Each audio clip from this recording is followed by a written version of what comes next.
Good seeing you. We love seeing you.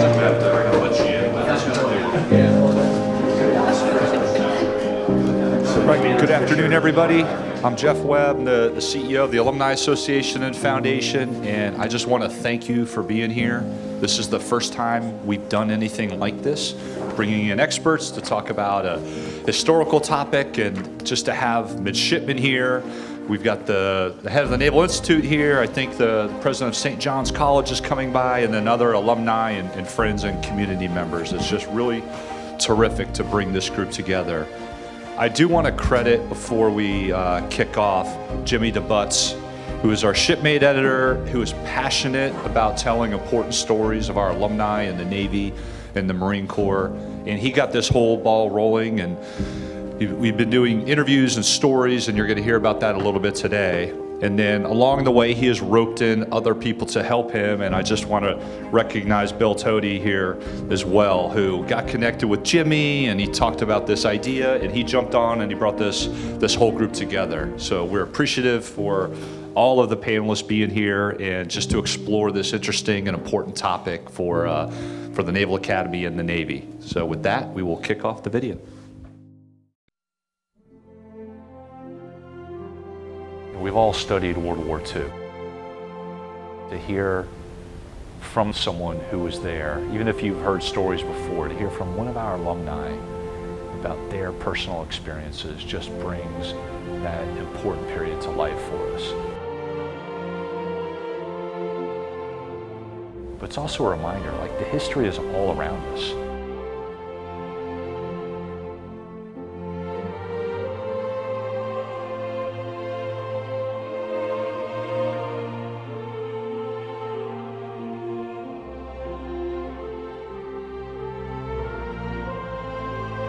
It's on us to go get the stories and to share those stories and to learn from them.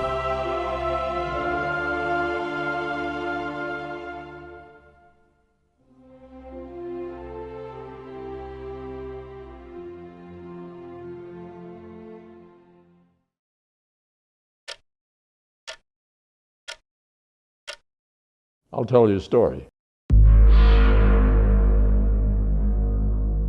Well, we'd never seen anything like this. You never could get an American boy to do what these guys were doing. I mean, they were flying right into the ship.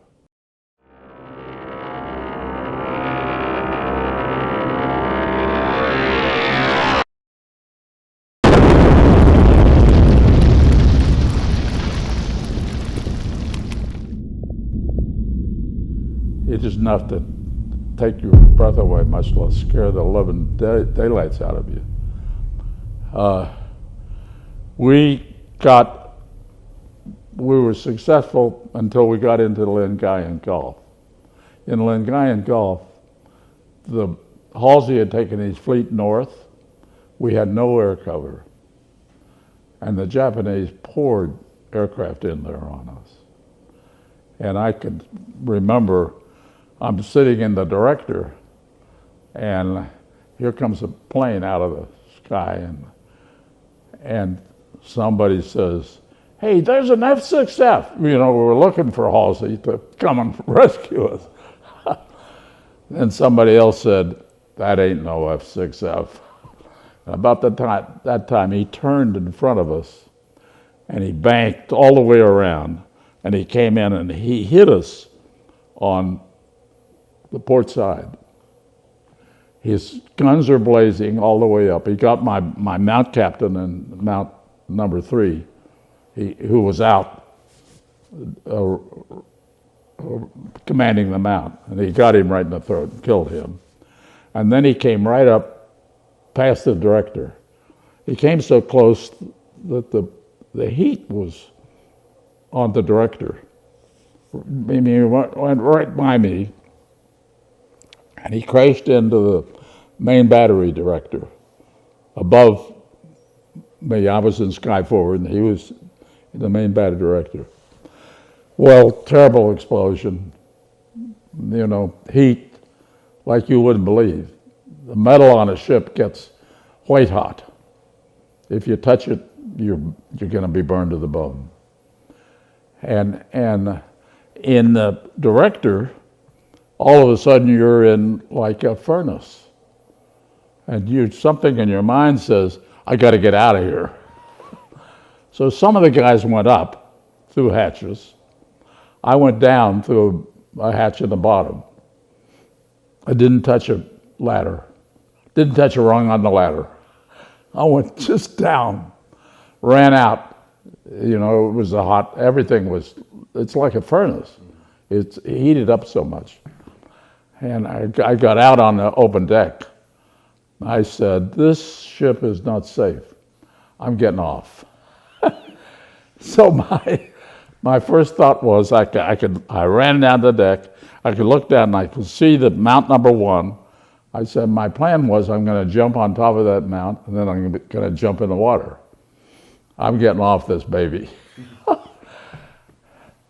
They were sending relief crews up to the bridge because everybody on the bridge was injured. So a friend of mine, a guy who had helped coach the plebes at the Naval Academy, was coming up the ladder. So I grabbed him and I said, Mike, look at my face. What's left of it? So this guy's name was Mike Albert, I remember it. He said, Jack, it's not so bad. I said, so he calmed me down. I didn't jump off the ship. And I was burned, but not that bad. So I'll always remember that, though.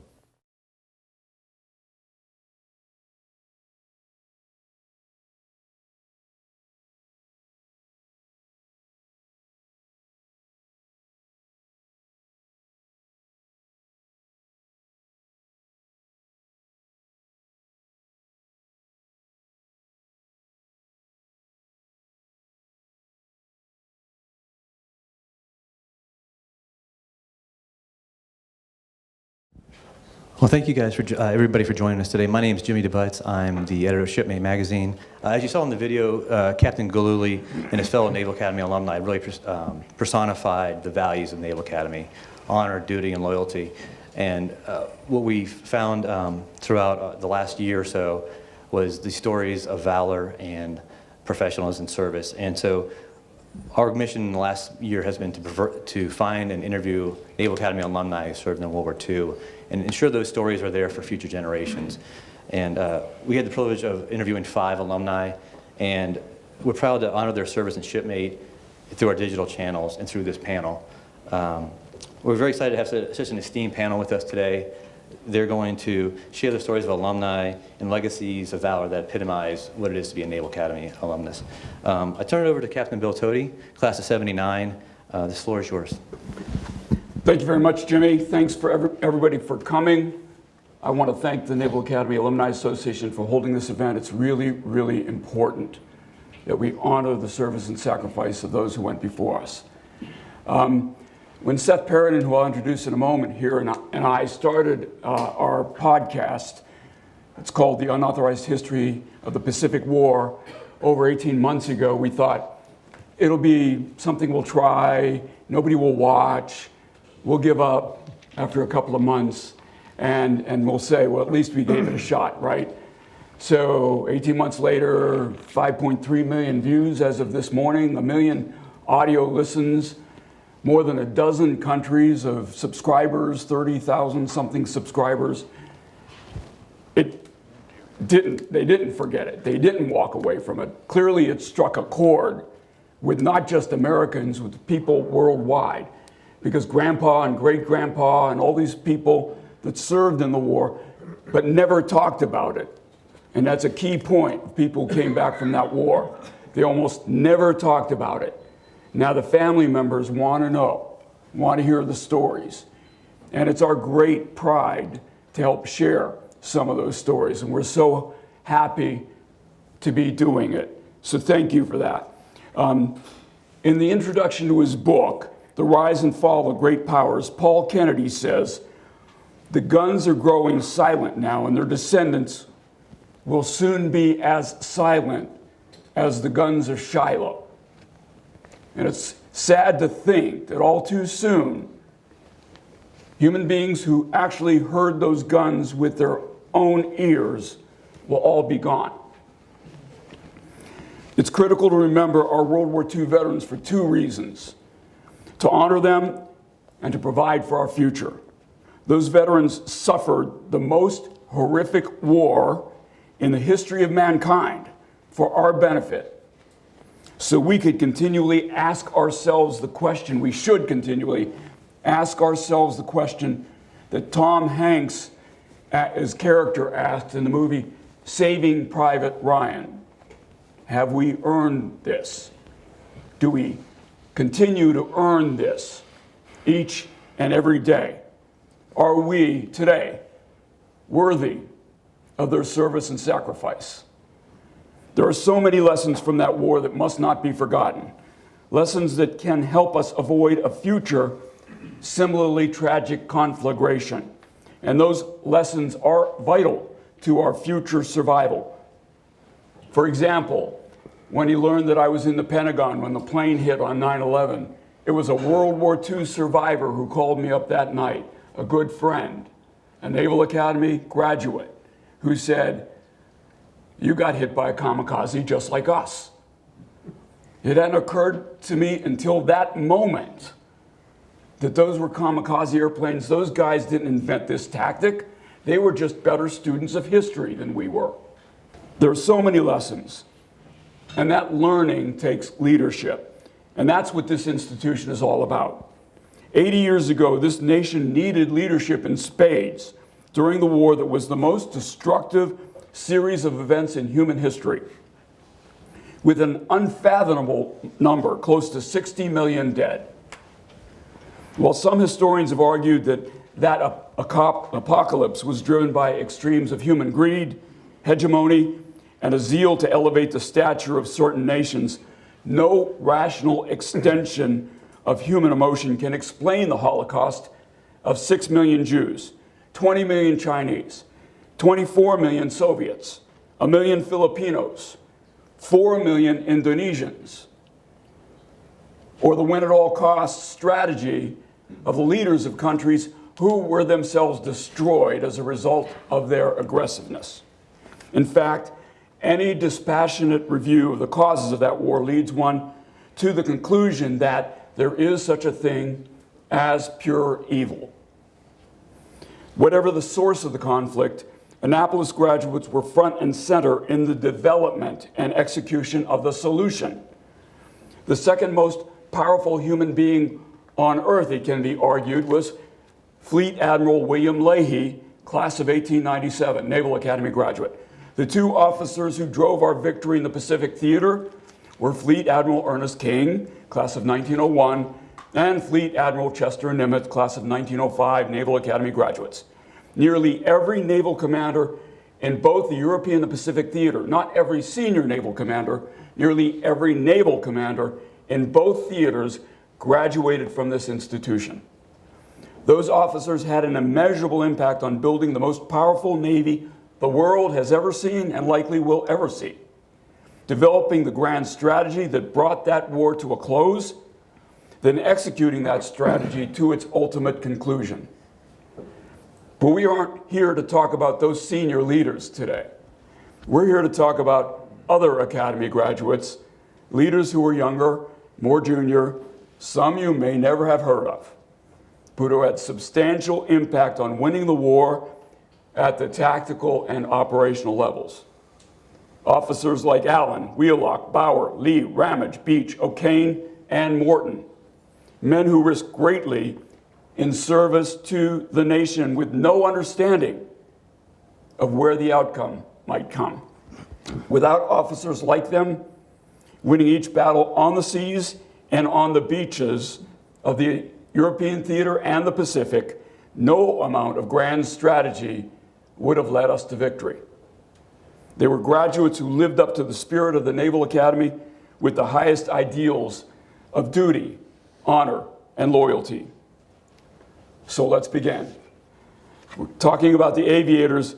We have Captain Select Stan Fisher, USN PhD, who's a naval aviator and permanent military professor within the Naval Academy's History Department. Over to you, Stan. Thank you, Bill. Thank you, Bill. I feel like I'm at my first aircraft commander board with the room here, sitting there, everyone looking at me. So a little different than my normal daily grind with my class here. I have about 7 or so of my students from my HH 349 class that came and joined us today. So they are probably more excited to hear someone other than me just talk during the 6th period, but they enjoy the fine lunch. Thank you, Jeff, for hosting, and Jimmy for putting this on. So feel free to bend their ear at the intermission if you like and see how things are going over in the yard. Before I begin, I just want to take and give credit where credit's due. My first story is Lieutenant J.G. Eric Allen on the left there. And I found his story in a book that's a forthcoming book through the Naval Institute Press called The First Classman by Justin Labordi. And it's the first classman by the Naval Academy's class of 1938 in the Second World War. And I just felt like this is a story that, we talk a lot about valor and heroes, and sometimes the stories end on a high note, and other times they end in something other than that. So let me begin. It's December 7th, 1941. The Japanese had just bombed Pearl Harbor. Admiral Bull Halsey aboard the Enterprise, or commanding the Enterprise task group, he's still itching for a fight by that evening. He's continuing to send his aircraft up looking for the Japanese. Around 1700 that evening, he launches a sortie, a strike mission and a search mission containing specifically 6 F-4F Wildcats under the same squadron as not yet famous Wade McCluskey from Midway, VF-6. And so they're assigned to escort a strike of 18 Devastators, torpedo bombers, and 6 Dauntless dive bombers. An enemy carrier has been reportedly located 100 miles southeast of the task force and 60 miles south of Oahu. In just 1 hour after they launch, they find nothing. And the search turns up fruitless, and they head back to the carrier.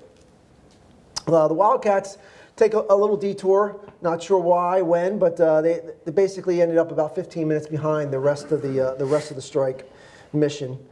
And the flight lead was a 29-year-old Lieutenant J.G. by the name of Fritz Hebel, call sign Fritz. He led the other 5 pilots back to the Big E. And the the pilot who's flying second in command, traditionally in the tail end Charlie, or as they say, ass end Charlie position, was a Lieutenant J.G. Eric Allen, 25 years old, and just earned his wings 11 months earlier. He's a graduate of the Naval Academy, class of 1938, but he's the only graduate of the Annapolis in the formation. He was a strong swimmer and part of and a choral tenor at the Academy. He played water polo and was a member of the boat and musical clubs. Back to the story, a quicker than expected return to the ship caught Halsey off guard, as tensions were already high that evening. He had no intention of recovering these planes in the dark. Remember, at this point, night operations on the carriers were not as routine as they are now, so to speak. So he ordered the flight of 6 to head back towards Oahu, 100 miles away, and land at Ford Island. The Dauntlesses and Devastators had already landed. They were critically low on fuel and had returned about 15 minutes prior to that, and were given permission to land at dusk. The Enterprise radioed Pearl Harbor in advance just to make sure that they knew their planes were coming and to keep them from being targeted as possible returning Japanese for a third, possibly another wave or a third wave. So Allen's group approached Oahu from the south, but things didn't look right to the pilots. The island was completely blacked out, except for some smoldering fires from the day's earlier tragedy. They mistook these for farmers clearing their fields because they hadn't seen what was going on at Pearl Harbor that time. By now it was nearing 2100, so they've been in the air for almost 4 hours. And you can imagine they are critically low on fuel. They're on fumes. The flight lead radioed Ford Island Tower and was given instructions to turn on all their lights and approach for landing. Now, F-4F Wildcats, as you know, don't really look anything like Zeros or Japanese bombers. But the day's events had everybody on the island, obviously on high alert. Sworn not to get hit again, fingers were on triggers and ready to fire at anything that came in above.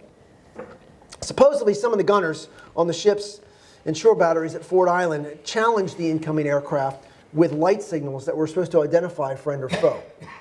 According to reports, the planes did not respond. On short final, at first, only a few scattered shots were taken at the planes. Reportedly from the battleship Pennsylvania, and then a line of red tracers came up from the ground, almost as a signal.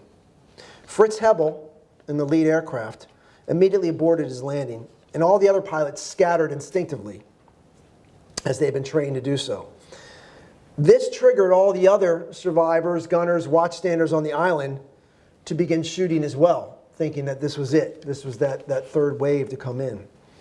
One of the other pilots, he described it as, quote, "The sky was filled with so much metal that you could have walked on it."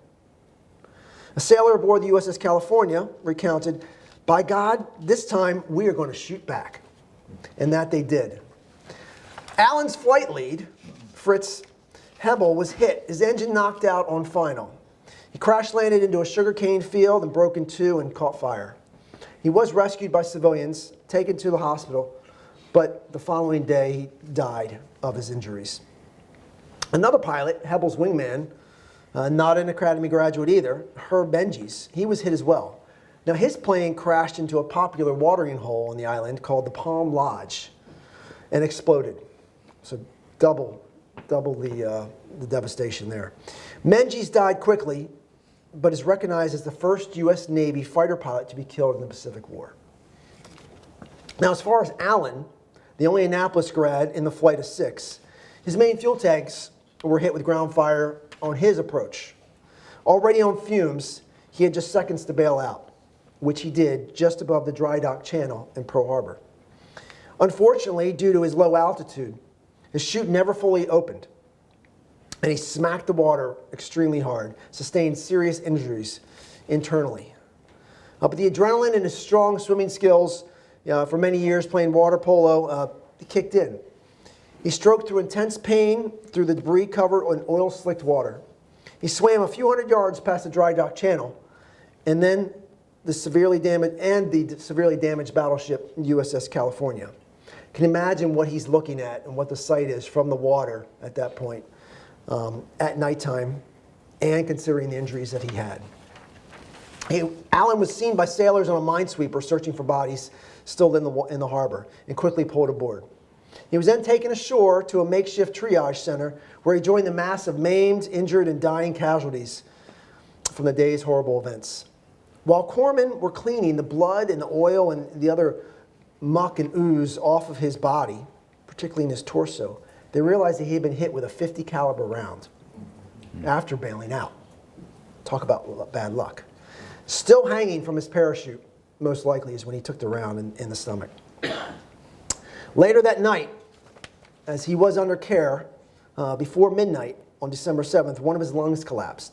And Eric Allen Jr., who had played Captain Corcoran in the Academy's production of Gilbert and Sullivan's HMS Pinafore, just in his first class year, succumbed to his injuries. Lieutenant J.G. Eric Allen was the first combat casualty of the war of the Naval Academy's class of 1938. Now let me shift gears to Austin Wadsworth Wheelock, USNA class of 1925. Tied into the aviation side of it as well, but obviously of many years Allen's senior. He hails from New York, and according to the Lucky Bag caption, he had a, quote, mania for reciting poetry. And his most prominent characteristic was an insatiable thirst for any and all types of literature, end quote. It was common of him to stop whenever he saw someone on the yard reading, or another midshipman specifically, and ask, hey, what's the title of that book? But in true Renaissance fashion, he was also captain of the gymnastics team, a Naval Academy gymnast champion, and also a member of the rifle team for 4 years. Definitely a Renaissance man. After graduating from Annapolis, Wheelock was assigned to surface duty aboard the cruiser as well as destroyer in the Asiatic Fleet in China until 1929. That's when he got orders to Pensacola after being selected for aviation. He pinned on his wings of gold in 1939 and was assigned to VP-4 in Pearl Harbor as a patrol pilot. Any VP personnel in the house? All right. So not a bad duty station, even in 1930, I'm sure. About a year later, he changed aircraft and flew the torpedo bombers aboard the USS Lexington with VT-1, that's Torpedo Squadron 1. He did that until 1934, and then he was promoted to lieutenant and served aboard the Omaha-class cruiser USS Marblehead as a scout pilot with VS-5. Then he did a penalty tour in D.C. for about a year with the Hydrographic Office, and then he did get to go back to sea, returned to the USS Lexington for a second flying tour. And in 1939, he was promoted to lieutenant commander. There, he transferred to the Yorktown and served as a pilot with the Aircraft Battle Force. 1940, he gets orders back to D.C. This time, a little bit more exciting. He is detailed to the Bureau of Aeronautics, working for Admiral John Towers at the time. And that's where I'd like to delve in a little deeper. So it's 1940. Admiral John Towers, chief of the Bureau of Aeronautics, has been given the green light from FDR to increase the number of naval aircraft to 15,000, obviously in preparation of the war. Wheelock has just checked in to the command. He's assigned to the Personnel Division. An experienced pilot, maintenance officer, and staff officer, Towers values this and values his input and gives him quite a bit of autonomy. So with all the airplanes that are about to come off the assembly lines, obviously the Bureau of Aeronautics needed to train more pilots to fly them. And as Wheelock knew, they would need qualified technicians to work on them. Towers had been warned by his staff in 1939 that the Bureau needed to rework the education system in order to support the inevitable. But he declined and said, "Nope, stand pat." And those were his exact words. Well, as any good 04 would do, right? He looked around with a fresh set of eyes. He learned of a new request from the CO, or a request to the CO of the Naval Air Station Norfolk, to establish a new training school to house an extra 400 aircraft maintainers, technicians, from its current student load. A similar request had gone out to the CO of Naval Air Station San Diego, looking for 800 more seats. So Wheelock knew these facilities did not have the infrastructure or instructor capability to handle the increased workload. But he pressed on in doing with the best that he could. Do more with less. Pretty standard for the Navy. But in July of 1940, the Navy had listed its enlisted aviation component of just 22,000 members, up from 7,000 in 1937. What Wheelock foresaw was a massive increase, essentially doubling that number in just 12 months. No way would the current state of enlisted technical training schools, or trade schools as they were called at the time, support these numbers. So the Bureau of Aeronautics had a systemic problem facing the Navy head on. Not enough schools, and on top of everything else, insufficient and non-standard instruction. 15 months into his time at the Bureau, his efforts finally helped turn the corner. Admiral Towers recognized the task of running the training program was more than just a single 04 could handle. And so, as numbers of planes and pilots increased, so did the level of oversight. He appointed a rising star in the aviation community, Captain Arthur Radford, to be the first director of aviation training for the Bureau. Immediately, he began making changes based on Wheelock's suggestions. The most important was separating the maintenance training and the pilot training. Wheelock was placed in charge of all the technical training, basically training the maintainers, and the flight training went to another officer. Wheelock could now focus on what desperately needed fixing: standardization in the classroom and more seats for butts. Wheelock utilized anyone or anything to make things happen.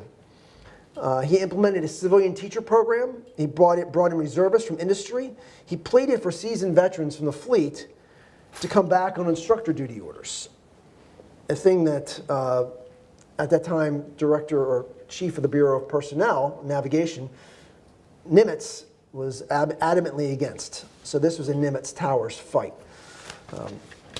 But his efforts, Wheelock's efforts, did improve and eventually expanded the capacity of the schools. And it paid off. On average, most of the schools graduating doubled their number of qualified maintainers in 1 year. And by the end of 1942, had quadrupled, almost 400% more graduates. The school at NAS Jacksonville, which had been established long before the war, had 1,500 students in March of 1941. By March of 42, that number grew to 4,000, and a year later, it was 9,000. So ultimately, Wheelock's efforts would lead to new and improved schools in Norfolk, Seattle, Alameda, Navy Pier, Chicago, San Diego, Great Lakes, and Dearborn, Michigan. But the biggest payoff, I believe, came when he was able to get Towers to ask for 2 brand new schools. Norman, Oklahoma, big Navy town, right? And Memphis, Tennessee, which became pretty much the centerpiece or the base of the technical training for the rest of the war. Wheelock saw the potential and the risk of continuing to increase these student numbers, and so he trying to manage the personnel and material and facilities within the Bureau of Aeronautics and the district commandants, or like the local base COs, who had to oversee all these operations. So in 1942, on his way out the door, he suggested that a separate command be established to manage the education and training of all naval aviation maintenance, start to finish. His plan called for an autonomous command that would separate the technical schools, independent of the district commandants, leaving them to manage the base facilities and not the technical aviation schools.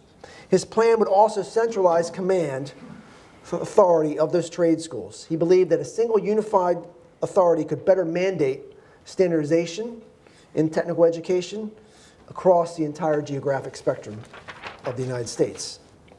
So with the help of Arthur Radford, Wheelock's plan was endorsed by the Secretary of Navy, and on September 11th, 1942, the Naval Air Technical Training Command was established under the command of Rear Admiral A.C. callsign Putty Reed. I'm sure you all know, have heard that name before, even if you've ever played golf at Pensacola. It's more than just a golf course. He, in 1919, was the first naval aviator to pilot an aircraft across the Atlantic in the NC-4. John Towers was also part of that operation as well, so a lot of connections here. From this point on, NATTC managed all aspects of technical training and still does today, as you know.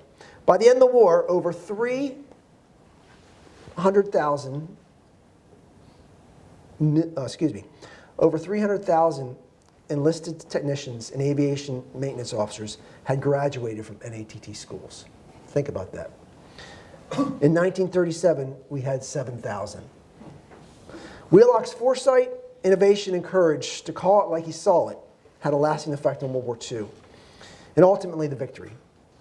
The central argument of my book is that without the advances in maintenance training, maintenance policy, maintenance operations, naval aviation may not have been as successful, and maybe not even as victorious as it was.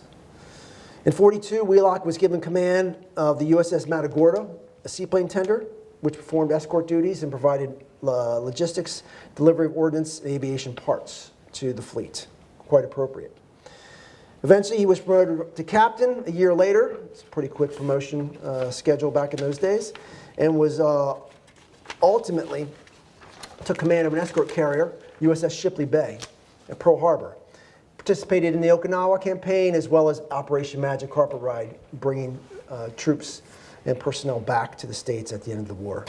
In 1950, he was given command of the USS Essex and prepared the CV-8 and prepared the Essex to go to Korea in Task Force 77.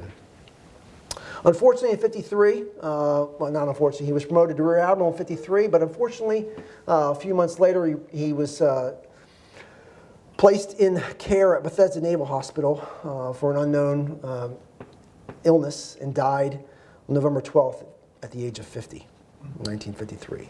Austin Wheelock left behind a wife of 21 years, Cecilia, and a young son.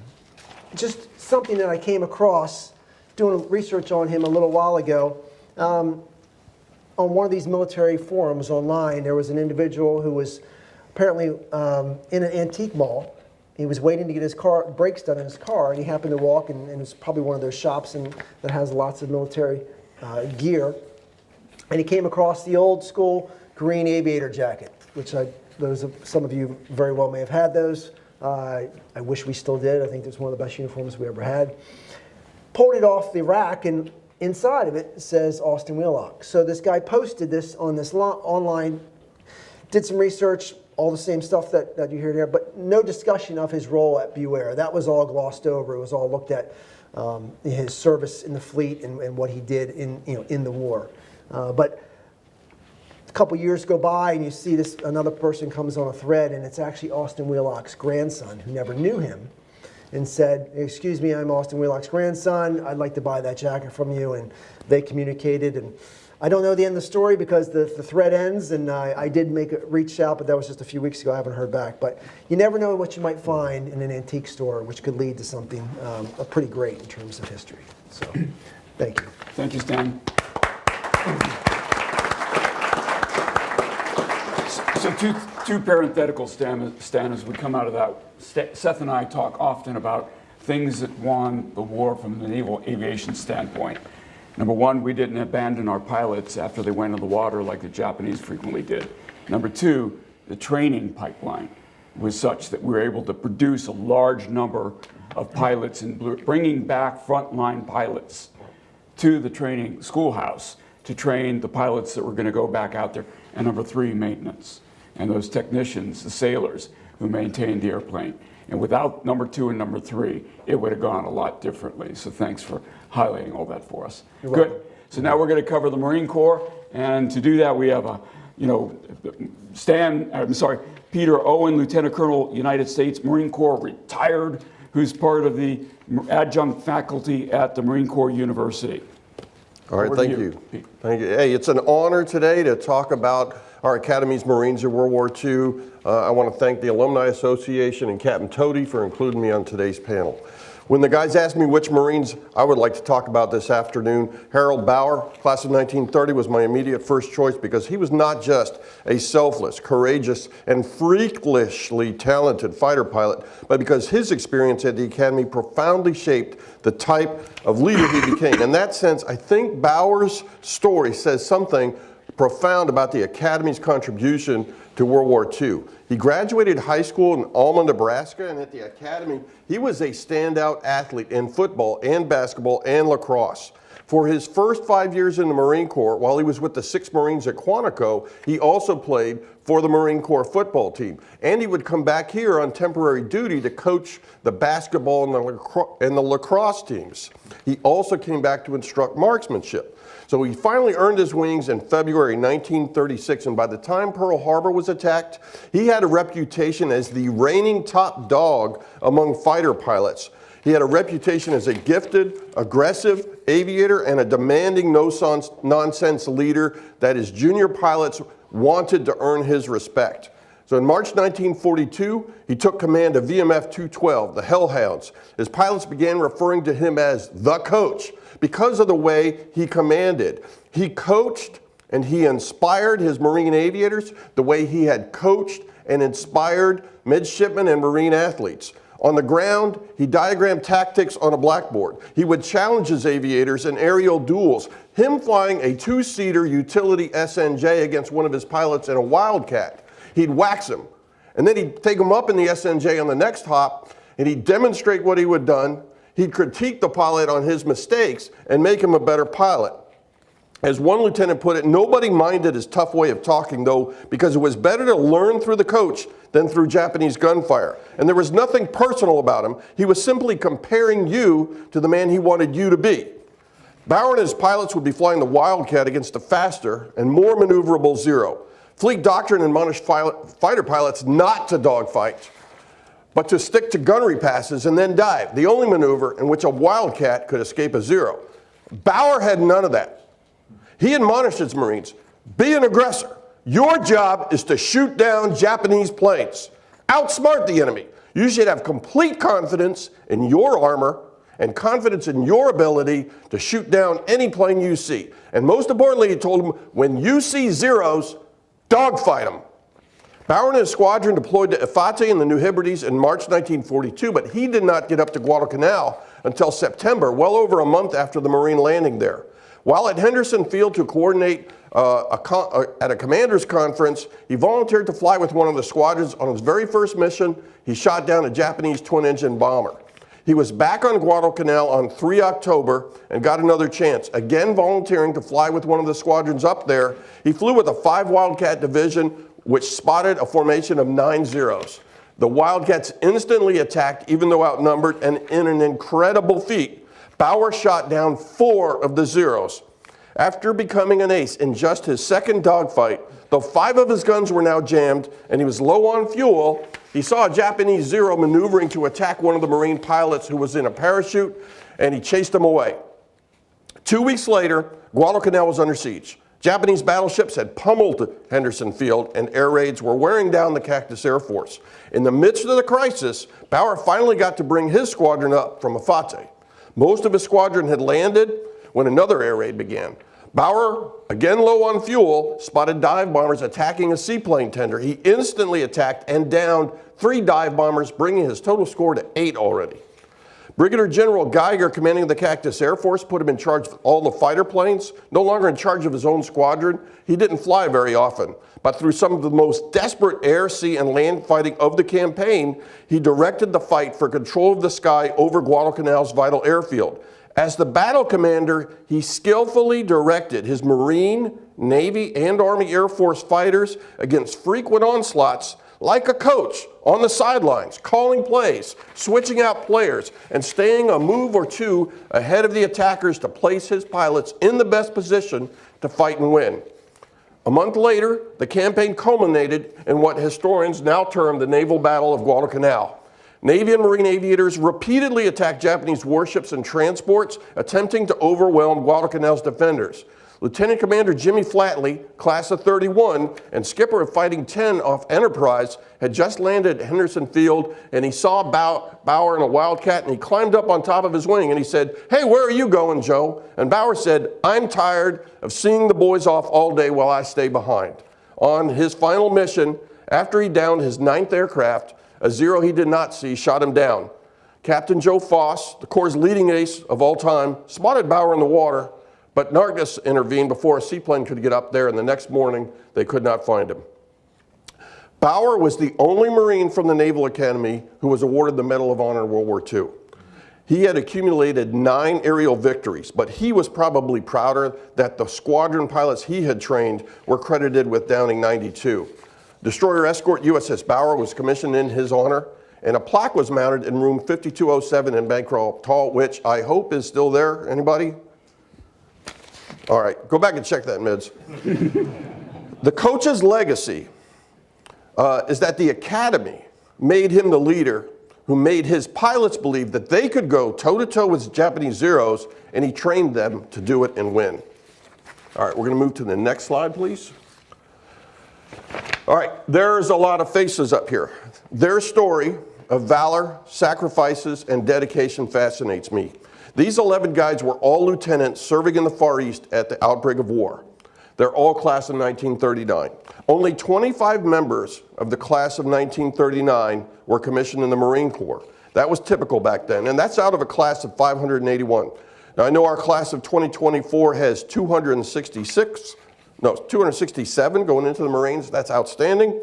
The 11 here, though, represent a huge chunk of the Academy's contribution to the Marines' war, and they were all serving together at the very forward edge of America's overseas presence. 9 were with the 4th Marine Regiment in Shanghai, and 2 served with our legation guard in Beijing. Now, Lieutenants James McBrayer and Richard Huitzenga and the rest of the small legation guard were instantly captured when war broke out. But the 4th Marines had escaped in November 1941 and initially were defending the Cavite Navy Yard near Manila. But as the situation quickly deteriorated, the regiment moved to Corregidor on 20 December. The situation was grim. There was soon not enough food, no air support, and no real expectation of escape. The regimental commander, Colonel Samuel Howard, confided to one of his officers that they would never see their families again. First Lieutenant Carter Simpson wrote in his diary, "We began to learn that an officer's job was a hard one. The responsibility of decision with life or death at stake cannot be taken lightly by many of us." First Lieutenant Ralph Mann had more than most to worry about. He had married the daughter of an American diplomat in Shanghai. She had come to Manila with the Marines, and she was now under Japanese occupation. As the American and Philippine defenders withstood the siege of Bataan, the Japanese tried something different and attempted a battalion-sized amphibious envelopment on the night of 23 January. Lieutenants William Holdridge, William Hogaboom, and Carter Simpson led a mixed battalion of Marines and sailors in 3 days of counterattacks before Philippine scouts arrived to clear the pocket. All three were later awarded the Navy Cross for leading from the front in this close-quarter action. In early April, the regiment consolidated on Corregidor and began living what the Marines called life in a bullseye. Through field glasses, they watched their American and Philippine comrades left on Bataan begin the Bataan Death March on 9 April. For 4 weeks, the Marines endured bombing and shelling up to 10 times a day.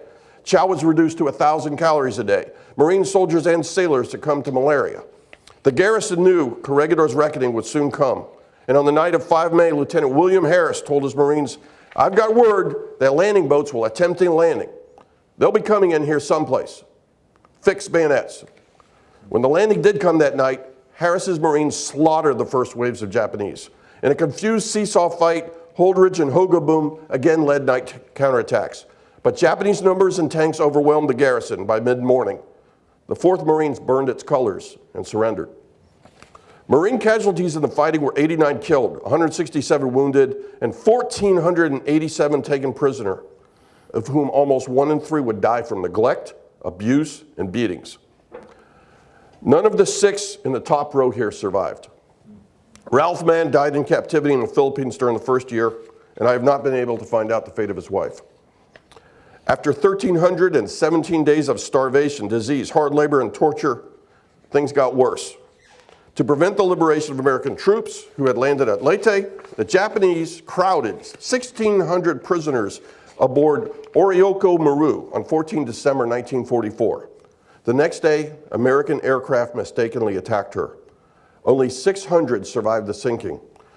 Those 600 were then subjected to further abuse and neglect, and at the end of the war, U.S. authorities found only 128 survivors.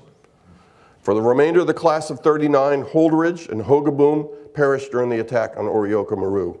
Simpson, Hugh Tishtat, and John Fantone survived the sinking, but within 2 months had died from exposure, starvation, and disease. Only Charles Bennett, lower left-hand corner there, survived the sinking in the war.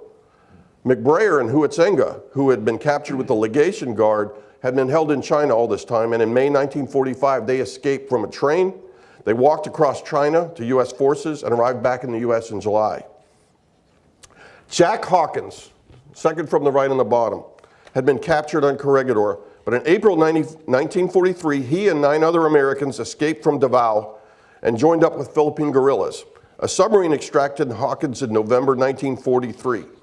He was awarded the Distinguished Service Cross, but rather than take a job stateside, Hawkins got back in the fight, serving with the 1st Marine Division on Okinawa. William Harris, lower right, was captured on Corregidor but escaped by swimming across Manila Bay to Bataan on May 22. It took him 8.5 hours. He was recaptured, and because his father was Marine Major General Field Harris, class of 17, sent to an interrogation center at Ofuna, Japan, where he was tortured along with Olympic runner Louis Zamperini, the subject of Laura Hillenbrand's bestseller Unbroken. Harris survived and was present at the Japanese surrender aboard USS Missouri. Now, I don't know about you, but if I had survived 4 years of brutal torture and starvation and captivity, I think I would probably feel like I could sit out the next war. But not Hawkins and not Harris. Both went to Korea.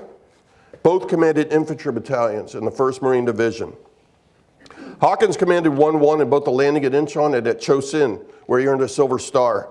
He later served in the CIA, which disregarded his insistence that Cuban exiles would need American air support at the Bay of Pigs, and they were massacred when his advice was disregarded.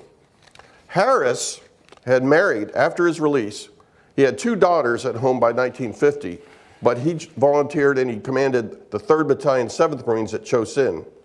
When a well-entrenched numerically superior Chinese force launched a surprise ambush, Harris gathered his men under murderous fire and organized an attack straight at the Chinese position. Although taking heavy casualties, his battalion was able to hold the Chinese off long enough for the Marine convoy to escape. Come dawn, Harris could not be found. He was posthumously awarded the Navy Cross. At the end of Robert Michener's classic war novel of naval aviators in the Korean War, The Bridges at Toko Ri, the Admiral asks, where do we get such men? The answer for these Marines is, we got them from the Naval Academy. We alumni may not feel worthy to count ourselves as their equals, but I think their example of sacrifice and dedication and battlefield courage compels all of us to strive to be a more worthy inheritor of their legacy.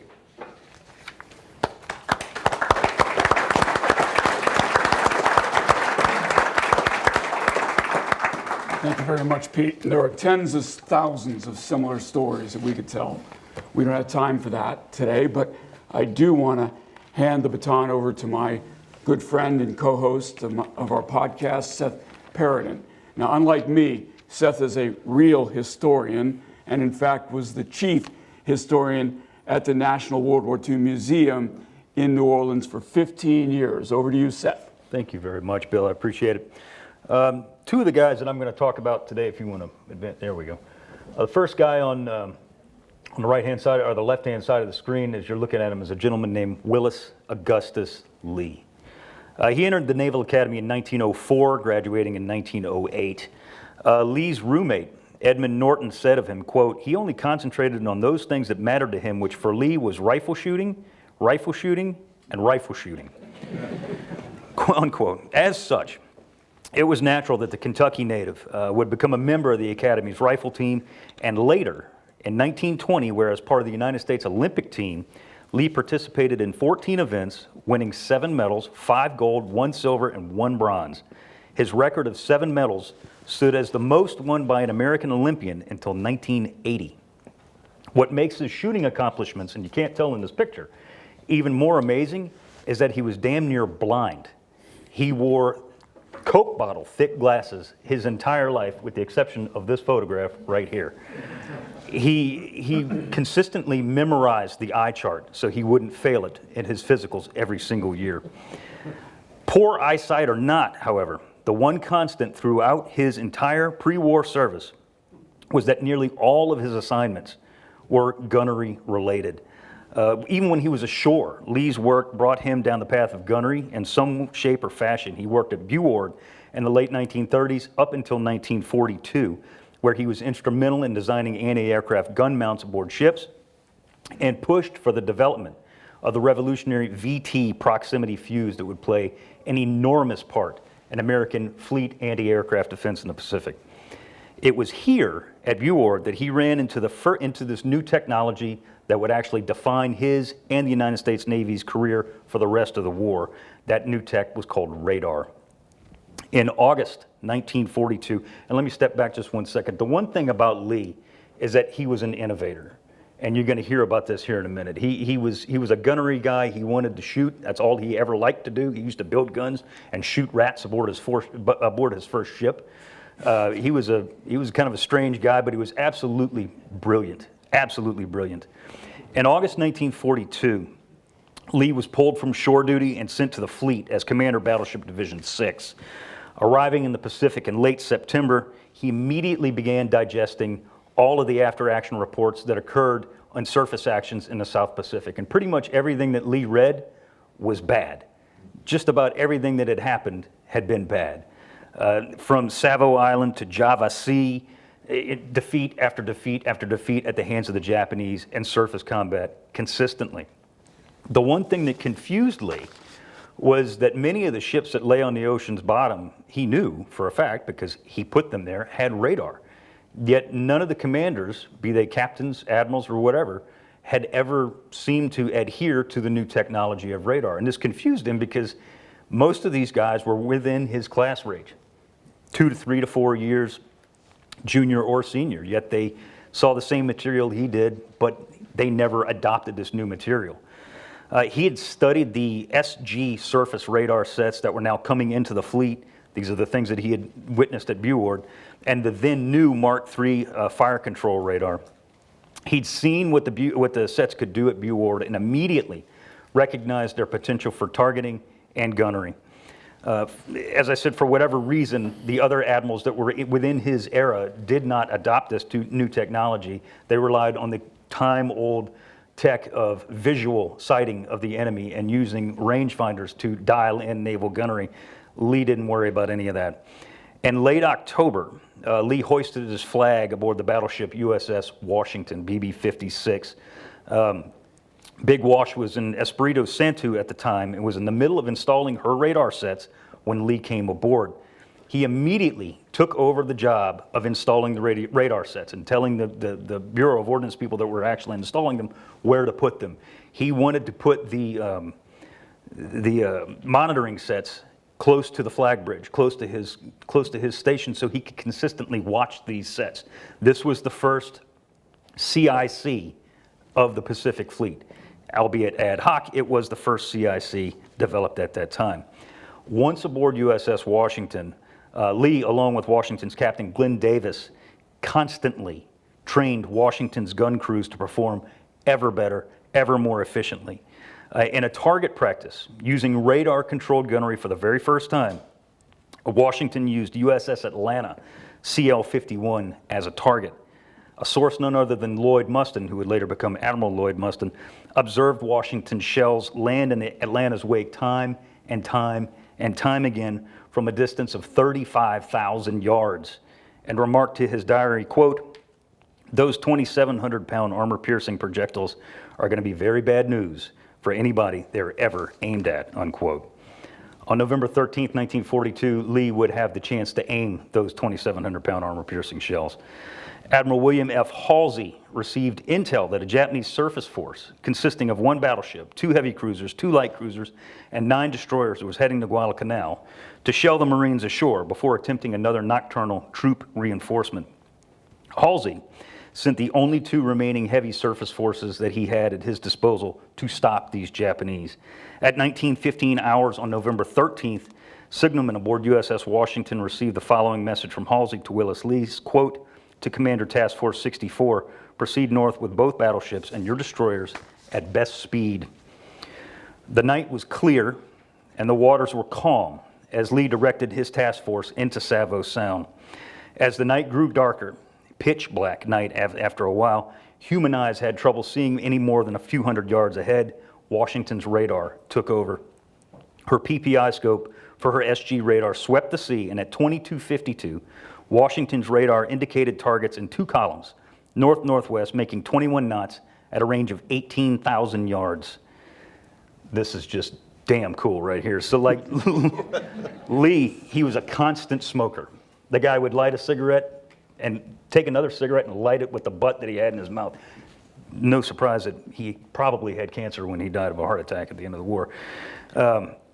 He was standing on the bridge of Washington, standing next to Captain Glenn Davis, when he was looking at his radar scope and he saw the columns come in. He took a drag off of his cigarette and looked at Glenn Davis and just said, "Stand by, Glenn, here they come." Tracking the Japanese via his ad hoc CIC, he watched as the situation developed. At 23:13 hours, the waiting ended, when the enemy was at a range of 11,000 yards. Lee gave the order to open fire. After Washington's opening salvo, Lee ordered check fire. Now, his 2 battleships, he was with Washington and South Dakota. He had an escort of 4 American destroyers. After his initial salvo, Lee ordered check fire because these destroyers were now engaged in a gun and torpedo fight with the Japanese escorts, who summarily slaughtered the American destroyers, sunk 3, heavily damaged 1. After Washington's opening salvo, the Japanese realized that American heavy units were in Savo Sound.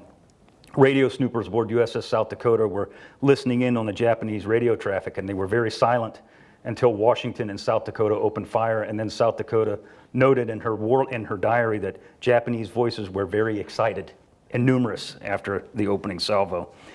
The Japanese started to probe the night with searchlights, and as they did so, they came upon USS South Dakota and absolutely pummeled the battleship with 8-inch, 5-inch, and later 14-inch shell fire from the Japanese battleship Kirishima. Sodak had a lot of trouble that night. She lost power 2 or 3 times. The pounding that she was taking from the Japanese caused her to swerve out of line. And at one point, Captain Gatch aboard South Dakota decided that it was time to retire. He turned his ship around. Lee then gave orders, get out of here. You're more harm than good by staying around. Washington was unseen because as the American destroyers were being sunk summarily, Washington pulled around behind the American destroyers that were afire and stayed hidden from the Japanese, who did not have radar. South Dakota pulled in front of the American destroyers and was thus silhouetted and then pinned by the Japanese. Lee was never shaken by this entire thing. In a matter of minutes, he lost all 4 of his screening destroyers, his supporting battleship. Now he was taking on a superior enemy force that as yet had been untouched alone. Just he and USS Washington. As he's watching the targets come across his screen, a target he was tracking, which was a very large target, initially he was afraid that it was the battleship South Dakota, so he did not fire. But when South Dakota took a pounding, he realized that the target was indeed hostile.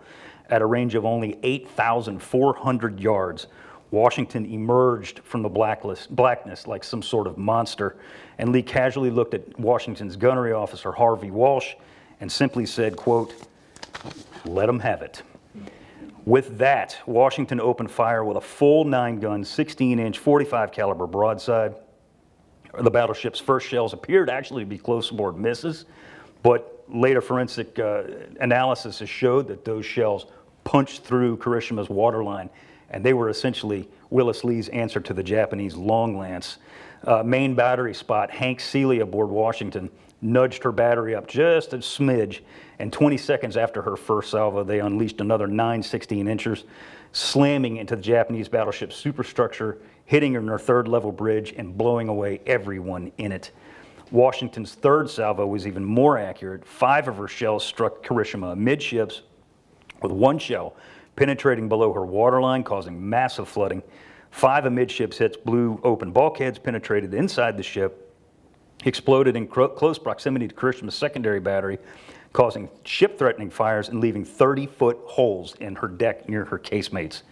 Over the next 30 minutes, USS Washington, under Lee's instructions, absolutely pounded Kirishima into a staggering, circling, sinking hulk. Only United States battleship in World War II to summarily engage an enemy battleship in one-on-one fight and absolutely destroy her. Willis Lee proved radar's worth that night off of Guadalcanal. Every single shot fired by her main battery was radar directed, every single one. Using only radar directed gunnery, he single-handedly defeated a numerically superior enemy force. When asked post-battle what he thought of his absolute victory, he said, quote, "We entered this action confident that we could outshoot the enemy. We, however, realized, and it should not be forgotten, that our margin of superiority was due almost entirely to our possession of radar." Following Willis Lee's shining example of what radar-directed naval gunnery could do, the United States Navy from then on adopted pretty much only radar-directed naval gunnery for the remainder of the war, which included places like Cape St. George, Battle off Rennell, Surigao Strait, Jesse Oldendorf. All of that was radar-directed naval gunfire. After Guadalcanal, Admiral Lee went on to command Battleship Pacific until 1945, when he was sent home to develop new gunnery techniques to deal with the ever-growing kamikaze threat. He died of a heart attack 10 days after Japan's surrender in 1945. Truly one of the unsung heroes of American involvement in World War II. Got to take a breath after As that. he's taking a drink, Seth, we talk a lot about Guadalcanal. We did how many episodes on 14. 14 episodes we did on Guadalcanal. And My Marine friends like to say, the Guadalcanal, the battle where the Navy ran away and left us abandoned, right? This was what was going on. Savo Island, places like this, these battles were why the Navy was otherwise engaged. And every Naval Academy graduate should have this fact in your hip pocket. Nearly 4 times the number of sailors died during the Guadalcanal campaign as Marines. Okay? Nearly 4 times the number of sailors died during the Guadalcanal campaign as Marines. So never let the Marines say that we abandoned them. Back over to you, Seth. Not a problem. I obviously did not know Willis Lee. The man died in 1945, but in one of my roles at the National World War II Museum, I was fortunate enough to travel the country and do what Jimmy and Jeff are doing now, is interview World War II veterans. And I got to know thousands of them over my time. One of the gentlemen that I got to know very, very well was the other gentleman right here, James D. Ramage. His nickname was Jig Dog for his 2 first initials. He was graduated Academy in 1939, was from Waterloo, Iowa. Jig Ramage was one of these guys who immediately knew what he wanted to do, and he was one of those guys that was never going to be deterred from doing what he wanted to do come hell or high water. He was going to get his mission accomplished. After he graduated from the academy, he made a request to serve on a specific type of ship, and in the late 1930s, requests were not often granted, but he had a knack for getting what he wanted, and his request was granted. And as a brand new ensign, Ramage reported to San Diego and walked aboard the aircraft carrier that he would always call my ship, the legendary USS Enterprise CV-6. He said of the Big E, quote, "She was the biggest, most beautiful thing I had ever seen, and as soon as I stepped aboard, I knew I had to get my wings," unquote. In 1939, 1940, Academy graduates had to serve at least 2 years on a surface ship before they could apply for flight training. So Ramage did that very thing. He was what they called a black shoe officer aboard USS Enterprise for 2 years. And then he went to Pensacola, and he completed his flight training in 1942. Initially, right after he got his wings of gold, he was sent back to Pearl Harbor, and then he received assignment as USS Pensacola's scout plane pilot. Not his type of thing. Not his type of thing at all. Never one to look for easy duty. He later said of the cruiser posting, quote, "That wasn't for me. I wanted combat, and I wanted to fly from a carrier, not any carrier, my carrier. I wanted Enterprise again." As I said, he had a knack for getting what he wanted. And in January 1943, as a matter of fact, the one-time Enterprise Black Shoe reported back aboard his old ship as the Brown Shoe and bombing Squadron 10. Another lesson, a lesson in leadership. And the thing with Jig is that he was a consummate leader. He was a guy that, even when I knew him when he was in his early 90s, he was just one of those guys you wanted to do things for. He just had that aura about him. But he wasn't necessarily born with that, although he probably was. He learned that from a lot of different people. And one of the guys that he did learn it from was a gentleman named Bernie Strong. Bernie Strong was a dive bomber pilot. He was a two-tour dive bomber pilot aboard the Big E as well. He walked over to Ramage, and Bernie Strong was this little bitty guy, and Ramage was huge. He was like 6'2". Bernie Strong strode over to Ramage, and he said, quote, "Ramage, I'm going to make you the second best dive bomber pilot in the fleet," unquote. Yeah, laughing years later, Jig told me, he said, "Bernie was cocky, but it was a show. He couldn't have been nicer, and what a leader. He showed me how to be a real leader of men, and not just any old regular guys, but naval aviators. He showed me how to be firm but fair, and how and when to use my authority for the betterment of the squadron and the guys in it." The leadership lessons that Bernie Strong laid on Jig Ramage apparently took hold, because within a month of joining VB-10, he was made Squadron's XO. By March of 1943, so 2 months later, he was bombing Squadron 10's new skipper. His promotion came as no surprise to anyone. His flyers absolutely loved him. Focused on the ultimate goal of winning the war, and only that goal, he was often heard to say, quote, "Our world is the ready room, the cockpit, and the target. Nothing else matters until this war is won," unquote. In February 1944, Jig led his squadron in what was then the largest naval aviation assault in United States Navy history, when Task Force 58, led by Rear Admiral Raymond A. Spruance, raided the Japanese base in Truk. Truck had a mystical and feared reputation amongst the Americans. The night before the raid, Ramage talked to his men in the ready room and he said, quote, "Some of you are nervous, some of you are excited. I'm going to be honest, I am both. But we'll get in and get out and everybody will be fine. We're going to go in there, we're going to kick ass. I know this and you know it too." Unquote. The next morning, Jig led VB-10 into Truck on the morning's first raid. Bombing 10 was among the higher scorers of the day, with Ramage himself receiving credit for sinking the Hoyo Maru, a 13,000-ton cargo ship, all by himself. True to his word, he did bring all of his men home that day. A few months later, in June 1944, Jig, Ramage, and Bombing 10 found themselves in their rudder room yet again, preparing for the flight that would become known to history as the Mission Beyond Darkness during the Battle of Philippine Sea.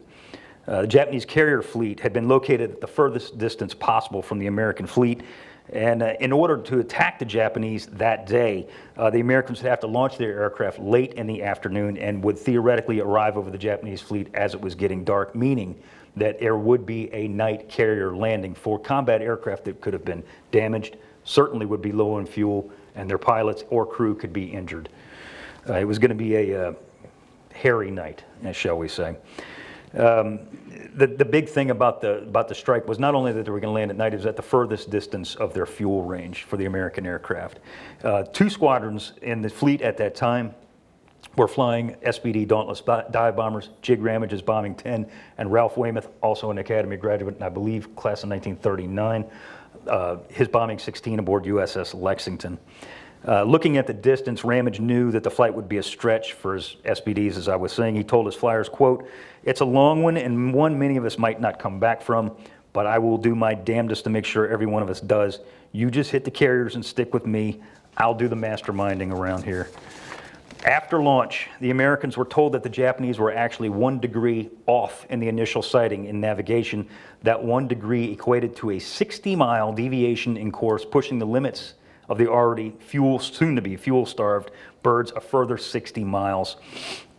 Hearing this same message, Jig told me, he said, quote, "That 1 degree put the enemy 300 miles out. I knew then that it would be too tight, probably a one-way mission for us. Somebody was going to take a bath tonight, and it would likely be us," unquote. He cut his fuel, cut his mixture as lean as possible, and tried to squeeze every single drop of fuel out of his SBD. As such, he was one of his squadron was one of the last American squadrons to get into the fight. The other ones before him found the Japanese later in the evening as the sun was setting. The ensuing attack was successful, damaging many enemy ships, hitting 3 Japanese carriers before Ramage ever made his way in. Coming in amongst the last of the attackers, he picked out the Japanese carriers Junyo and Ryuho as VB-10's targets. They rolled over from 12,000 feet. The Japanese carrier Junyo had just steadied on an easterly course.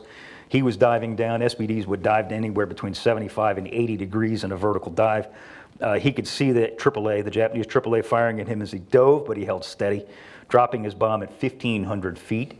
He said that he missed close aboard. His rear seat gunner said that he hit. Japanese records indicate that the first bomb dropped on Junyo, which was Ramage's, actually was a near miss, but the water spouted up by the bomb caused the flight deck to buckle. It wasn't a killing blow, but it was a mission kill, as they say. He aggressed out of the chaotic scene. He was able to rally his entire squadron into a cohesive group, one of the very few to do so. As the night wore on, many American aviators began to run low on fuel. Of course, this is a very famous story. Guys started ditching in the dark in the middle of the pitch black Pacific. Jig said that the radio discipline, quote, "Went all to hell on the way home. There were guys crying and bawling all over the radio saying they weren't going to make it. Tell my mom I love her and all this kind of crap. It was sickening. I turned my radio off. I didn't want to hear it. I was bringing my boys home and I had to concentrate," unquote. As he drew near to where he thought home was, of course, the famous story, Admiral Mitcher orders that the lights are turned on the American ships. He saw those lights, Ramage saw those lights, and immediately headed right for him. As he is circling his entire squadron over Enterprise, which again is a rare feat in this entire event, Enterprise had her deck fouled when 2 planes landed at once. 2 F-6Fs were landed at the exact same time. He radioed to the rest of his squadron and said, "Land on any deck. You guys just go where you can." He landed aboard Yorktown. Even though they were scattered all over the fleet, all of Bombing 10's SPDs came home. One actually crashed in the water, but the crew was pulled out. They crashed because they ran out of fuel. But all of his SPDs were brought home to the fleet, the only squadron in the entire American Pacific Fleet that night to do that very thing. For his leadership that night, Jig Ramage would be awarded the Navy Cross, and what would be a 37-year Navy career. Ramage held a variety of positions, from flying F-9F Panthers and commanding the carrier Constellation, CVN-62, to working as SINCPAC Chief of Staff in 1967. That same year, he was promoted to Rear Admiral, a feat which, as he said, quote, surprised the hell out of me. I didn't have a lot of friends above me, unquote. He retired in 1976. An absolute legend among naval aviators, Ramage was always highly thought of by his peers and adored by the men he led. Some 70 years after World War II, his rear seat gunner, Dave Cawley, said, quote, he was the greatest leader I ever knew, then and now. He was something special, someone you wanted to do things for, not because he told you to do them, but because you didn't want to disappoint him. I put my life in his hands countless times and never feared for it, and I would do it again right now. Thank you, Seth.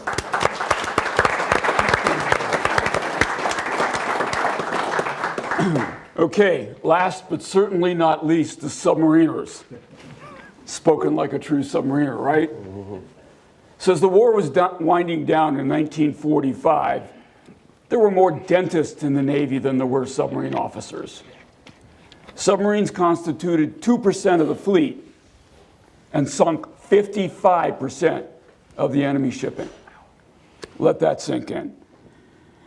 And 100% of those submarines were commanded by Naval Academy graduates. 100%. In today's Navy, we have a total of 53 SSNs. In World War II, we lost 52 submarines. The submarine force had the highest casualty rate of any service, 20%. So what kind of men would volunteer to do this kind of thing? Men who graduated from this institution, that's what kind. Men like Edward Beach Jr. Now, if you've been up to the Naval Institute building here, Beach Hall, you've heard of this guy. Now, he was class of 1939. He was only 2 years out of the academy, still an ensign, when Pearl Harbor was attacked. He participated in the Battle of Midway and USS Trigger, later completing 10 war patrols as a junior officer before he was promoted XO. He became XO in USS Taranti under some dude named Lieutenant Commander George Street. I keep saying Straight. And I knew George Street, and I still screw that up. George Street, yes, the Medal of Honor recipient, George Street, that guy. So Beach was his XO on Taranti. And the mission where they together, where Street earned that Medal of Honor, was a penetration into Jeju Harbor on the island of Jeju-do. I've been there, let me tell you.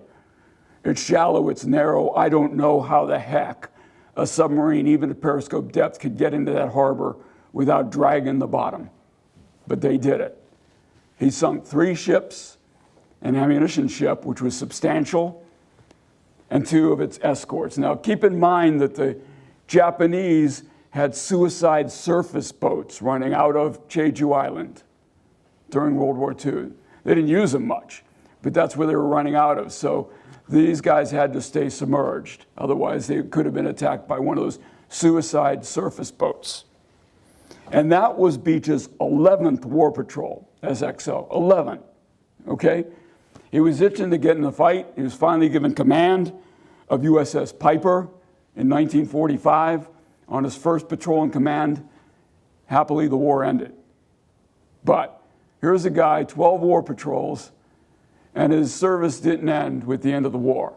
He went on to do great things even after the war, earning Navy crosses during the war. But he joined Admiral Rickover's nuclear power program, and he became the commanding officer of USS Triton, the only dual reactor submarine ever built.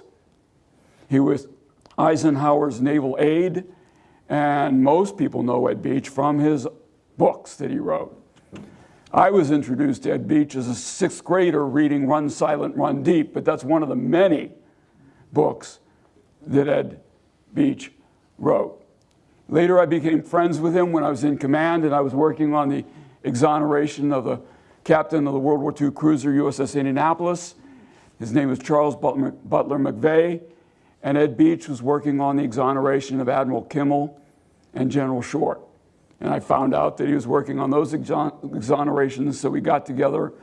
I actually got with him so I could learn from him. And it was actually Beach's declaration to me that he believed even in 1945 that McVeigh had been scapegoated that convinced me to really engage with full force to try to get McVeigh exonerated, which we finally did do in the year 2000. And sadly, Kimmel and Short never happened before Beach passed. But the point here is his leadership didn't end with the end of the war. He led throughout his life. He was a writer, he was a thinker, and he was a great American. And, something that we should all emulate. You participate in whatever way God presents to you, but never stop leading. And that brings me to another guy who is a legend in the submarine force, and rightfully so, and his name was Dudley Mush Morton. And we all have nicknames at the Academy. Morton's nickname was assigned to him while he was a midshipman. He was in 1943, Morton was class of 1930, so he was 11 years out of the Academy when the war began. But in 1943, Vice Admiral Charles Lockwood, who was Naval Academy class of 1912, said this about Mush Morton: "When a natural leader and born daredevil, such as Mush Morton, is given command of a submarine, the result can only be a fighting ship of the highest order with officers and men who would follow their skipper to the gates of hell." Sound kind of like Jig Dog, doesn't it? Yes, it does. Any good leader has to possess a combination of vision, an ability to communicate that vision to his crew or her crew, and the tactical skill necessary to execute that vision. And Mush Morton had all three. He was probably the most daring CO, submarine CO anyway, of the entire war. He was aware that one of his classmates and friends, Lance Massey, had been killed in the June 1942 Battle of Midway while leading torpedo bombing 3 off of Saratoga and attacking the Japanese carrier Hiryu. Did that loss affect Morton's attitude in command of his submarine, his desire to get even, to get into the fight? We'll never know, right? But it certainly affected him. What we do know is that in January 1943, Wahoo received orders to conduct daytime reconnaissance, and I'm putting those words in air quotes here, of a harbor called Wewak in New Guinea. And despite having no nautical charts, all he had was a National Geographic map with a dot on it that said where Wewak Harbor was, that one of his chiefs bought in Australia for his kid. That's all he had. Kind of gave him some loose idea where Wewak Harbor was, had no idea depths of how narrow the channel was. He conducted reconnaissance by penetrating the harbor at periscope depth, going in and conducting a daring down-the-throat shot, sinking a destroyer, splitting it in half, in fact. Very famous photograph that exists of that, taken by his engineering officer, George Greiter, taken of that ship as it was sinking, and then somehow got out of that harbor before he got overrun. His second patrol ended up being the second most destructive patrol of all time. After this incredible war patrol, he was so famous nationally that he was asked to serve as technical advisor for a movie, maybe the best submarine movie made during the war. It was called Destination Tokyo, starring Cary Grant. And if you see this very ornate photo portrait of Dudley Morton, it's unlike any other commanding officer's photos in the entire war. It's because the photo was taken by Warner Brothers Studios for publicity for the movie. He got a really nice photo out of his participation as technical advisor. Alas, Mush wouldn't survive to see the opening of the movie. During his 5th War Patrol aboard Wahoo in October 1943, his ship was sunk after an adventurous patrol in the Sea of Japan. In fact, it was found just a few years ago. As he's exiting via La Perouse Strait, he was sunk by aircraft. Having a total command time of only 10 months, and 5 war patrols, Morton still ended up number 3 on the list of all-time submarine tonnage, behind the gentleman we're going to talk about next, Dick O'Kane and Slade Cutter, which leads us to Richard O'Kane. Richard O'Kane was Mush Morton's XO for those patrols, okay?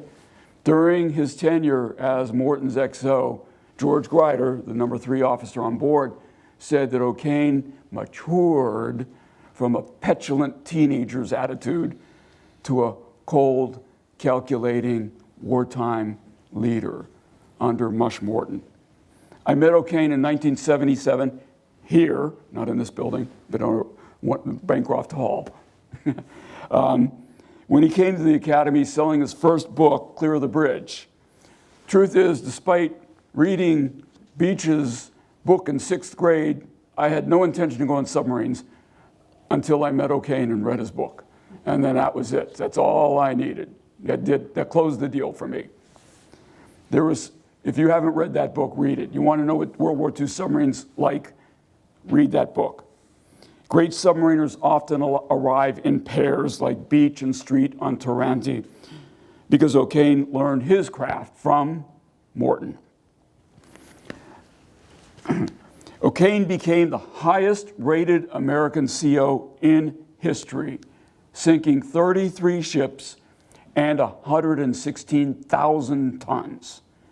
His specialty, let your imagination run wild with this, was penetrating a convoy on the surface at night so he could use his bow tubes and stern tubes at the same time, leaving you with what? No torpedoes in your tubes. At which time he would say, maybe we ought to submerge and get out of here. Reload and come back, right? And reattack, reposition on the surface, because you need speed to reposition. And that's how he kept doing it time after time after time. To put this in perspective, O'Kane and Tang held the record for the greatest number of ships sunk in a single patrol. Morton, O'Kane, and Wahoo were number 2 for the greatest tonnage in a single patrol. And O'Kane was number 3 on Tang. So they held the top 3 spots, the 2 of them. Keep in mind that O'Kane, like Morton, conducted only 5 war patrols because, like Wahoo, on his 5th war patrol, his ship was sunk. This time, though, surface attack, which was pretty typical for him, Mark 18 torpedo, fires it at the enemy, and sadly, if you know anything about our torpedo problems during the war, this was one of those. Mark 18 did a circular run, came back, and struck his own ship. The only reason O'Kane survived was he was on the bridge doing a night surface attack like he always was. And he and 8 of his crew members survived. He was captured and held for the remainder of the war in a Japanese POW camp with Zamparelli. Okay? And in fact, Americans didn't know that he was alive until the war ended. Upon release in 1945, he was awarded the Medal of Honor. He was also the recipient of 3 Navy Crosses, 3 Silver Stars, and the Purple Heart he got for being injured while he was in captivity, which he said the Purple Heart was way more painful than the Medal of Honor. I can only imagine what either O'Kane or Morton might have done had they survived more than 5 war patrols. Could that have caused the war to end quicker? We will never know. O'Kane fought for the rest of his life to get one of Morton's Navy Crosses upgraded to the Medal of Honor. Sadly, he started falling victim to Alzheimer's disease before he could drive that one home. What we spoke about, the 4 of us spoke about today, were just a few examples of the thousands and tens of thousands of stories of our World War II heroes, and we could go on like this for weeks.